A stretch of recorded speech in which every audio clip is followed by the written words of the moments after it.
नमस्कार दोस्तों, भारत की अर्थव्यवस्था दुनिया में तेजी से उभरती हुई अर्थव्यवस्था है। अभी हम दुनिया की 5वीं सबसे बड़ी अर्थव्यवस्था हैं। दावा किया जाता है कि 2030 तक हम दुनिया की तीसरी सबसे बड़ी अर्थव्यवस्था बन जाएंगे। In the mid-1980s, India was a top 10 global economy. 2 decades as several countries powered ahead of it, India has been growing fast. As of 2022, it ranked in the top 5 for the first time ever. It is widely projected that it will be behind only China and the USA by 2030. ये सुनकर काफ़ी अच्छा लगता है कि भारत कितनी तेज़ी से विकास कर रहा है, भारत कहां से कहां पहुंच चुका है। लेकिन जब हम भारत में भारत के हालात देखते हैं तो हमें पता चलता है कि सरकारी नौकरियों के लिए कराए जाने वाले एग्ज़ाम्स भी हम ठीक से नहीं करा पाते हैं। भारत की युवा आबादी दुनिया की सबसे बड़ी युवा आबादी है। भारत की युवा आबादी चीन की युवा आबादी से भी 47% अधिक है। इसलिए दुनिया भारत को एक बड़ी शक्ति के रूप में देख रहा है। दुनिया भारत के युवा से उम्मीद करती है कि भारत के युवा टेक्नोलॉजी के एरिया में रेवोल्यूशन लाएंगे। लेकिन भारत के युवा की ज़िंदगी तो एग्ज़ाम्स में ही बीत जाती है। भारत का युवा सबसे पहले भर्ती निकलने का इंतजार करता है। वैसे भी सरकार 1 साल, 2 साल और कभी कभी तो 5 साल तक किसी चीज़ की भर्ती निकालती है। भर्ती निकलने के बाद भारत का युवा उस एग्ज़ाम की तैयारी करता है। उस एग्ज़ाम की तैयारी करने के बाद जब पेपर देने में पहुंचता है तो उसे पता लगता है कि जिस पेपर के लिए उसने दिन रात मेहनत की, जी तोड़ पढ़ाई की, उसका पेपर तो पहले ही लीक हो चुका है। ऐसे में सरकार उस पेपर को रद्द कर देती है या उसे दोबारा कराए जाने के लिए कुछ और समय दे देती है। अभ्यर्थियों का आरोप है कि 17 और 18 की दूसरी पाली का पेपर लीक हुआ है। ये है कि यूपी पुलिस भर्ती परीक्षा 2023 रद्द। कभी कभी तो ऐसा होता है कि सरकार वह पेपर दोबारा नहीं करवाती। ऐसे में कुछ लोगों को तो इतना झटका लगता है कि वह सुसाइड भी कर लेते हैं।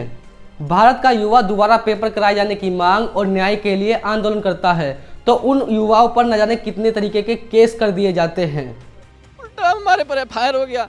मैंने अपनी मांग को शांतिपूर्ण रखने के लिए गया था कि जो गलती की आप आयोग उसको जांच करिए और जो दोषी उस पर कार्रवाई करिए। वो दोषी पर कार्रवाई ना करके हम लोग को FIR कर दिया। अब हम लोग क्या करें सर? अभी किताब पढ़े कि हम लोग कोर्ट कचहरी का करें, उतनी पैसे कहाँ जाएगा? 353 धारा लगा दिया है सर, 307 लगा दिया है, 13 प्रकार का धारा लगाया है सर।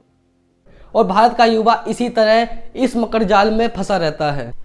हमें आए दिन ये खबर सुनने को मिलती है कि इस जगह के बच्चे ने इस एग्ज़ाम के कारण फांसी लगा ली, उस जगह के बच्चे ने एग्ज़ाम क्लियर ना हो पाने के कारण जहर खा लिया, उस बच्चे ने पेपर लीक होने के कारण सुसाइड कर लिया। इसके बाद लोग ज्ञान देना शुरू करते हैं कि एक पेपर ही तो था, इसके लिए क्या सुसाइड करना, दोबारा पेपर दे देता। लेकिन जब हम उनके संघर्ष को देखते हैं तो हमें वो दर्द समझ में आता है जो वो एक कागज़ में लिखकर रस्सी के फंदे पर झूल जाता है। युवा का संघर्ष 16-17 साल की उम्र से शुरू होता है। वह कुछ बनने की चाह में, कुछ करने की चाह में अपने घर को छोड़कर 400 से 500 किलोमीटर दूर जाता है और महंगे किराए पर छोटी सी जगह किराए पर लेकर उस पेपर की तैयारी करता है।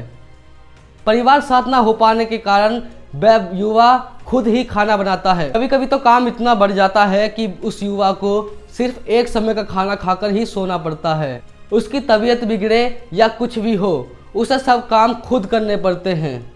सालों सालों तक वह अपने घर नहीं जाता।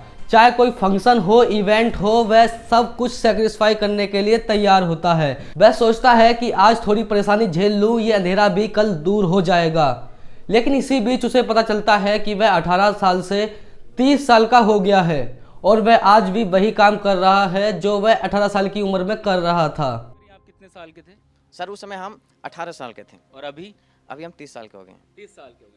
उसने जिस खुशी को पाने के चक्कर में, उसने जिस आरामदायक जिंदगी को पाने के चक्कर में 12 साल बिता दिए, वो उसे आगे भी मिलती नजर नहीं आ रही है।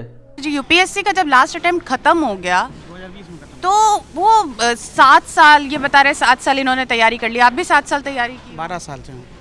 12 साल से आपने तैयारी किया जी। 12 साल में एक पौधा बड़ा होने के फल देने लगता है जितेंद्र। स्टेट किसी की तरफ फोकस है। लेकिन उसे पता चलता है कि उसने इस एग्जाम को देने के लिए न जाने कितने पैसे खर्च कर दिए हैं।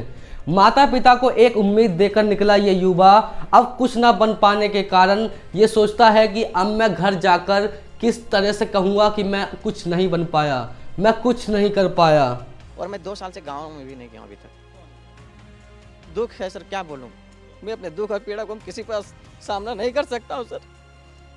बहुत संघर्ष से पढ़ा हूँ, ट्यूशन पढ़ा के मैं 2012 से ट्यूशन पढ़ा के अभी तक मैं पढ़ाई किया हूँ और मैं कुछ भी हासिल नहीं कर पाया।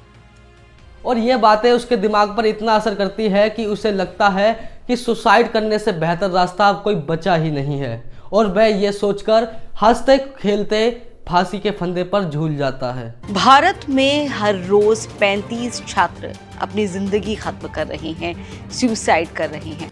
यूपी पुलिस का पेपर लीक होने की कोई पहली घटना नहीं है, और ना ही ये किसी विशेष राज्य की समस्या है, ये पूरे देश की समस्या है। और ये समस्या इतनी बड़ी हो चुकी है कि इसके सामने कोरोना वायरस की समस्या भी छोटी लगने लगती है। भारत में पिछले 7 साल से लगभग 70 से ज़्यादा पेपर लीक हो चुके हैं। अकेले राजस्थान में 2011 से लेकर 2022 तक 26 पेपर लीक हुए हैं। नकल के कारण राजस्थान में 14 पेपर कैंसिल हुए हैं। 2019 के बाद से राजस्थान में एवरेज 3 पेपर हर साल लीक होते हैं। उत्तर प्रदेश में 2017 से लेकर 2024 तक 7 पेपर लीक हुए हैं। झारखंड में जूनियर इंजीनियर परीक्षा का पेपर लीक हुआ है। बिहार में बिहार सिपाही भर्ती का पेपर लीक हुआ है। उत्तराखंड में अधीनस्थ सेवा चयन आयोग का पेपर लीक हुआ है। एक मीडिया रिपोर्ट के अनुसार पिछले 5 सालों में भारत के 15 राज्यों में पेपर लीक हुए हैं। जब ऐसी घटना बार बार देखने को मिलती है तो इसमें सरकार का इंटरफेयर करना बहुत ज़रूरी हो जाता है। अब सवाल उठता है कि सरकार इसे रोकने के लिए क्या कदम उठा रही है। अभी हाल ही में केंद्र सरकार इसके लिए लोक परीक्षा बिल लाई है। इस बिल में लिखा गया है कि ये एक केंद्रीय कानून होगा और ये सभी एंट्रेंस एग्जाम और कॉलेज के एडमिशन के लिए होने वाली एग्जाम्स पर भी लागू होगी।